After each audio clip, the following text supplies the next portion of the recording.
Welcome. I'm back with another session, another chapter from the teachings of Peter Hotep, the oldest book in the world. You with the nasty pastor. Before I forget, please like, share, subscribe, comment, follow my social media platforms. Let's get into this title. And the title we're on now, the chapter we're on now, One Generation to Another. And this probably the chapter I think I spoke of a long time ago that I was waiting to get to. I really want to know what Peter Hotep has to say from his generation to the next generation, And one thing I say about truth, it doesn't get diminished throughout history. It doesn't disappear throughout history. If what Peter Hotep is explaining from his generation to another generation, one, if it been modified, kudos. If there's some trickery in it, kudos. It only helps prove a fact. It only helps prove a theory of minds. Either way I look at this, kudos. It's going to go good either way. But anywho, once again, I am the nasty pastor. Excuse me. The chapter we're on is One Generation to Another. A son that hearkens is as a follower of Horus. God Almighty. Do I need to find the meaning of hearken? Because it was in some other chapters.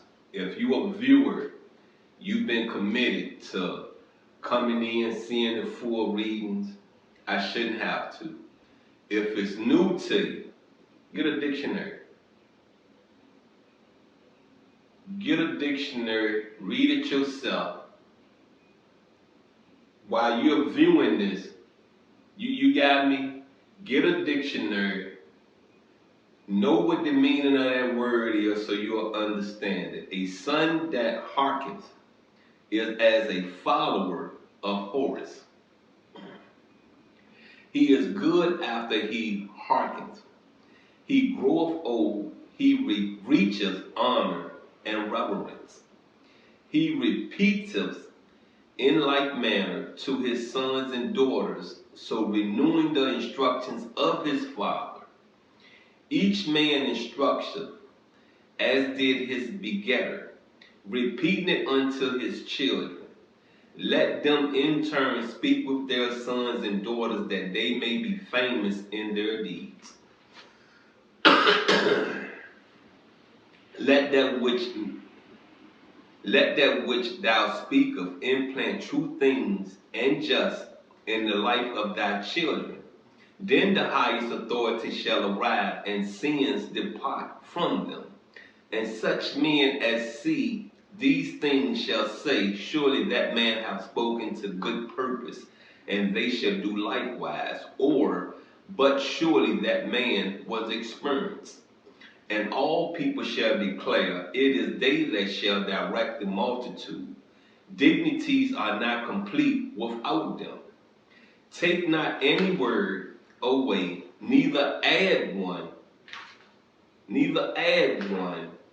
set not one in place of another. Beware of opening in thyself. Be wary of speech when a learned man hearkens unto thee. Desire to be established for good in the mouth of those that hear thee speaking. If thou have entered as an expert, speak with exact lips, that thy conduct may be seemly.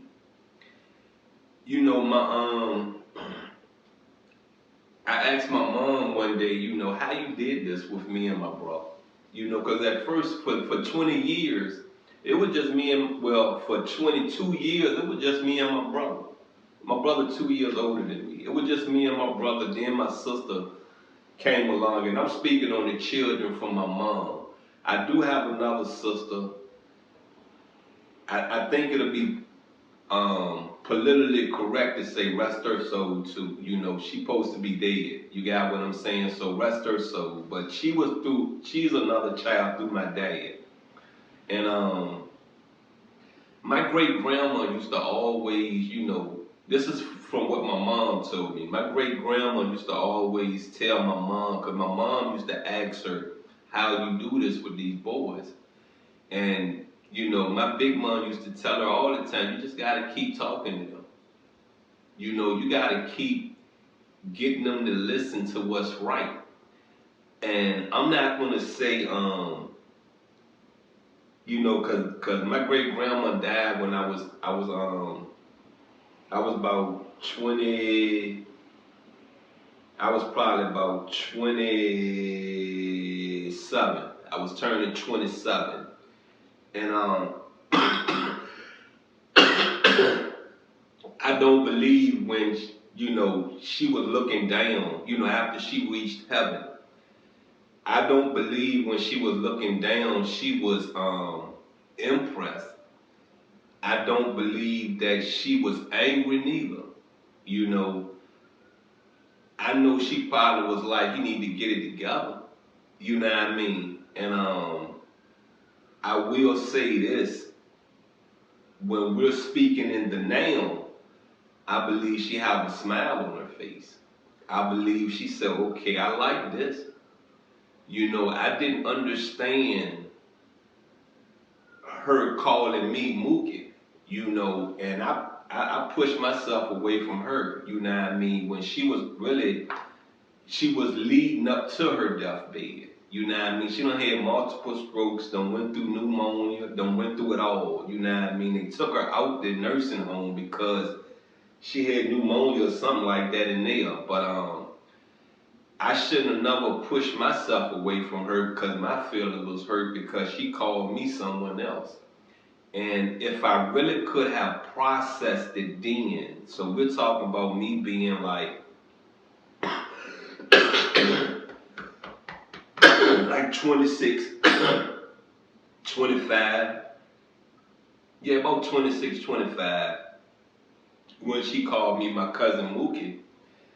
If like I said, if I really would have processed it right, I would have understood that, okay, you're going down the same path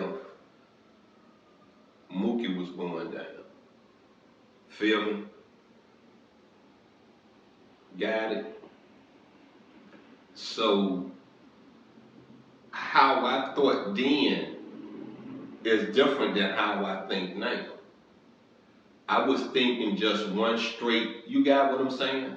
I wasn't looking at, okay, bam this, okay, bam that, okay, bam this, because I didn't have a lot of information about our family. You know what I mean? Our family go through dementia.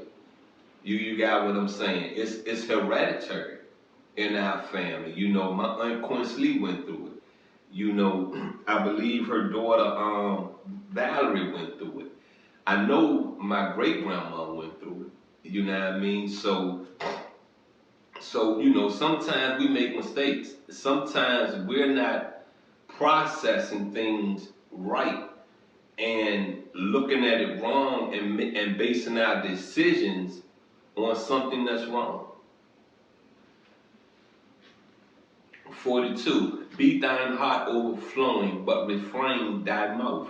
Let thy conduct be exact, while amongst nobles and seemly before thy Lord, doing that which he hath commanded. Such a son shall speak unto them that hearken to him.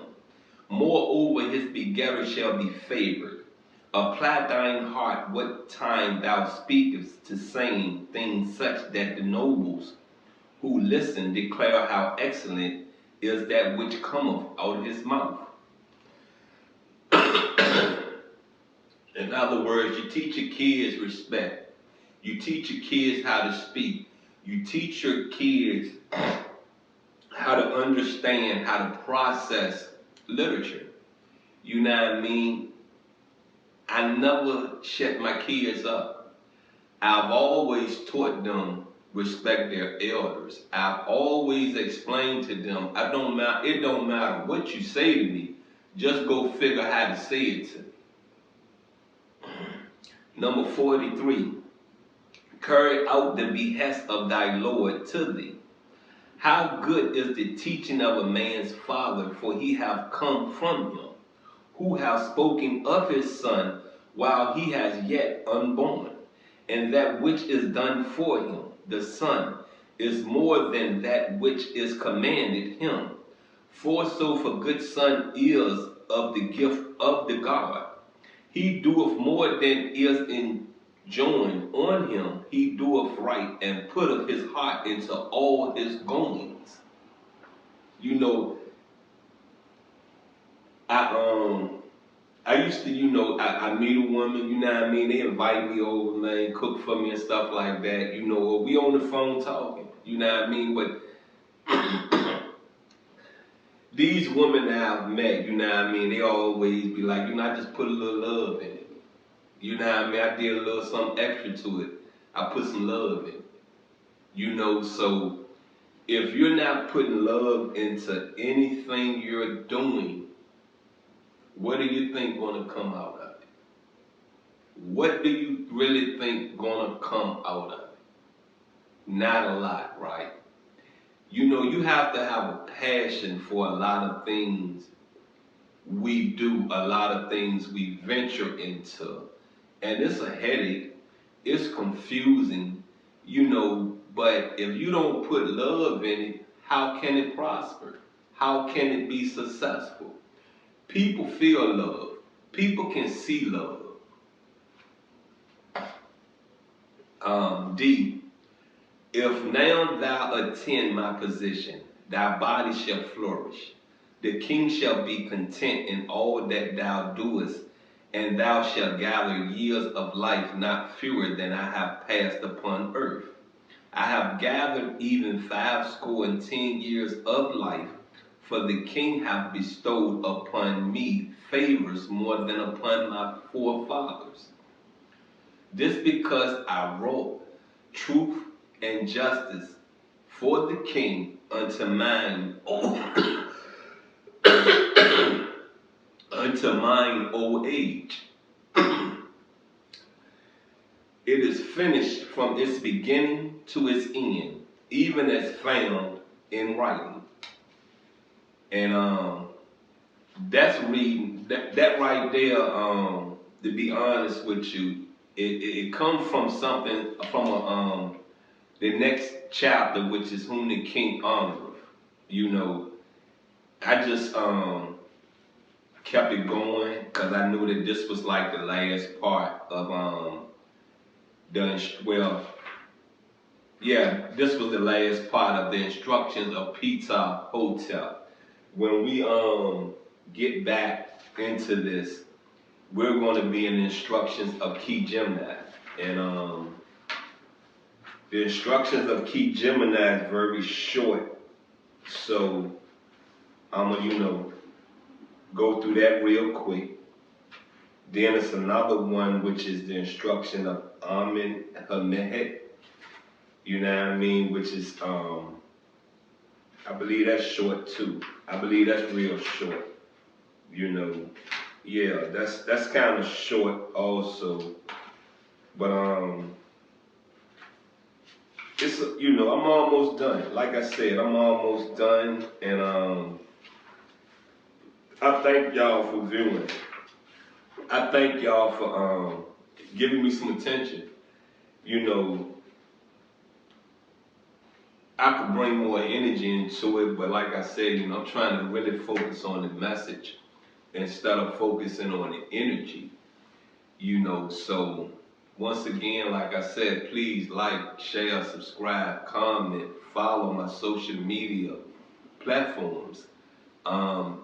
You can find it at Only Faith Ministries Kemet. You may see it as Only Faith Ministries Kemet Edition. And once again, love yourself. No one else gonna love you. You know what I mean? You with the nasty pastor. Until the next read, I love you.